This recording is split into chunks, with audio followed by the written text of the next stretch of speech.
You may think this gold medal is the most important part of my Olympic journey, and sure, it's great. But to me, the most important part was and still is developing the mindset that gave me the best chance to win this medal. To develop such a mindset that can help us perform consistently at the highest levels, we first have to understand how powerful our beliefs are for driving our habits and actions. Research continues to show that to build sustainable change, addressing our habits is not very effective. Addressing habits does not address our underlying mindset, and so that change is temporary. If you want proof of this, raise your hand if you are still pursuing your New Year's resolution. Instead, the key is to understand that our core beliefs are the primary driving force behind our behaviors. As you might imagine, we can develop beliefs that empower us and promote qualities like confidence and grit. However, we can also develop beliefs that lead to self-imposed limitations, such as fear of failure and entitlement. Our core beliefs are the driving force behind our behavior because they dictate what we prioritize, value, focus on, and in general, experience. All of these elements combined determine our everyday actions. Okay, this sounds interesting, but how does it really work? Here's an example. I go out to eat with one of my friends pretty often, and I noticed he always finished his meal before me. One day, I asked him, "Why do you eat so fast?" And he said, "In my family, those who eat fastest eat most." His core belief of eat fast or go hungry led him to the behavior of eating really fast and the occasional stomach ache. My friend's eating habits show how even a simple belief can have such a profound impact on our everyday performances. As an athlete, this begs the question, what is the most fundamental belief impacting our ability to perform? As it turns out, Stanford professor Dr. Carol Dweck has been studying this very question. She found that perhaps the most impactful beliefs affecting our ability to perform are beliefs about one's own talent. Specifically, she observed two mindsets stemming from differing beliefs about talent that lead to radically different experiences and behaviors: fixed and growth mindset. In a fixed mindset, we believe that talent is a fixed trait, that it cannot be changed. You either have the talent required or you don't. Someone who believes this would likely agree with a statement like, "Some people are just naturals." In a growth mindset, we believe that talent is a quality that can be developed through effort. Someone who believes this would agree with a statement like, "No matter who you are, you can get better." In a fixed mindset, we are training and competing under the belief that either I am not talented or I am talented. If we believe I am not talented, well, it's likely to become a self-fulfilling prophecy. Most people who believe they don't have the talent in a certain area give inconsistent effort and give up easily. Because when we conclude we don't have the talent, it's easy to conclude there's little point in trying. The belief, I am talented, is a decidedly more positive belief, but can be just as dangerous. Every time we go to compete or face a challenge, it becomes a direct threat to our identity. Our label of talented is threatened every time we appear to ourselves or others as not talented. Instead of prioritizing learning, we start prioritizing looking good, and above all, avoiding looking bad. This avoidance approach to challenges is a direct path to a fear of failure. Conversely, in a growth mindset, our level of talent can change. That's kind of a scary thought. We can have talent and one day have less talent.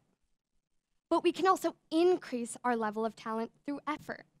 This means that the primary ingredient to progress is effort rather than passive resignation. When I came to college 2.5 years ago, I had never heard of fixed and growth mindset. I started working with the WVU rifle team's performance consultant and my personal mentor, Dr. Raymond Pryor. He began teaching me about these two mindsets and how they could potentially impact my performances and experience. At first, it was all very conceptual and definitions, But as I began applying what I was learning, I felt an immediate impact on my performance and experience. In March of 2016, as a freshman, I competed in the NCAA Rifle Championships. Now you have to understand, championships are one of the most challenging matches of the entire year. It is a 2-day team competition surrounded by expectations and distractions. After 2 days of focused effort with my team, we won the championship, and I became the first ever freshman to win both individual titles. With these titles came more awards, more bling, and more attention than I had ever before received in my life.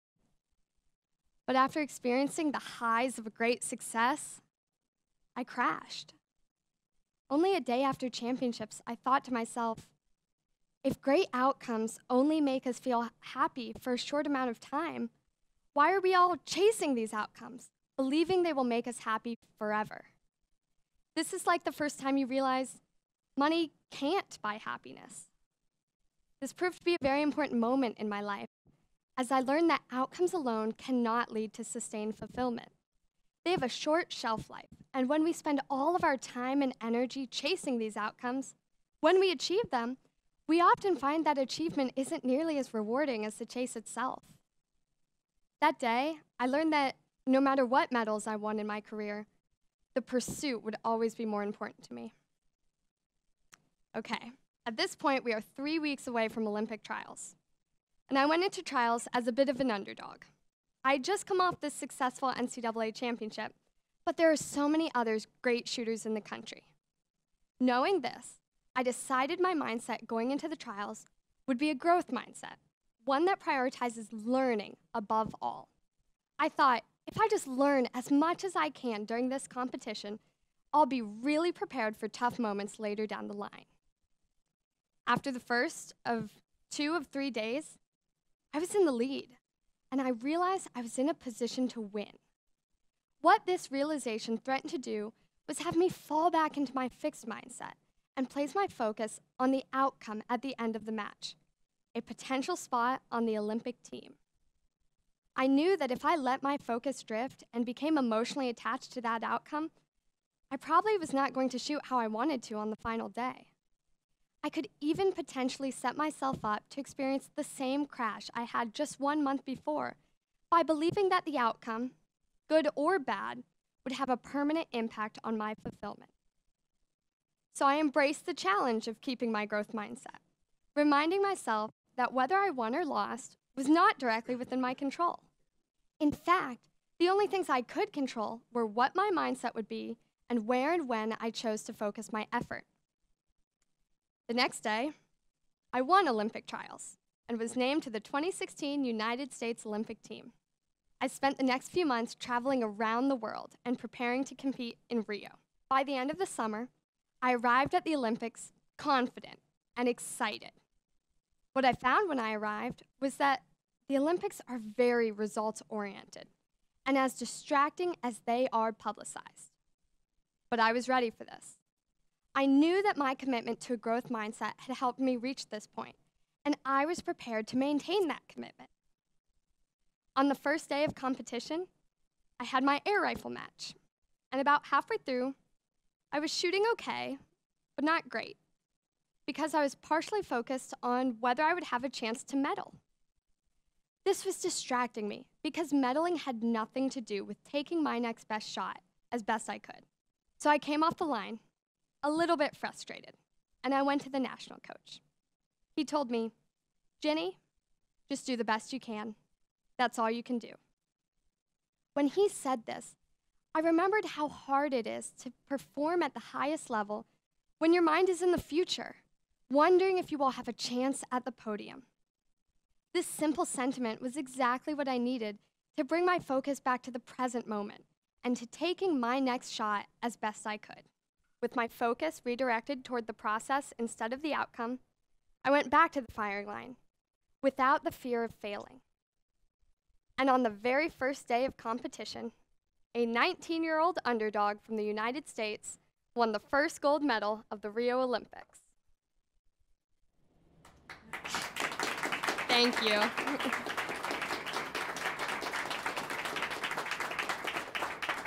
Thank you. After experiencing a whirlwind of success in less than a year, most people only saw medals and scores. What they didn't see was that every day that year, I worked to upgrade my mindset by changing the beliefs about the development of my own talent. Through daily journaling, hard work, and delayed gratification, I came to better understand the truth about effort and the real value of emotionally detaching from results and outcomes. All of this allowed me to commit to mastery of my craft, not just that day, but every day. Being the person I want to become, someone who's a fierce competitor, but also a genuinely good person, became much more challenging after the Olympics. My circumstances had changed dramatically. I felt people valued me for something I did on one day instead of who I was. My first response to realizing life after Olympic gold would not be a fairy tale was to wish it was easier and to return to my comfort zone. I came to recognize that the realization from my post-NCAA crash held true for the Olympics.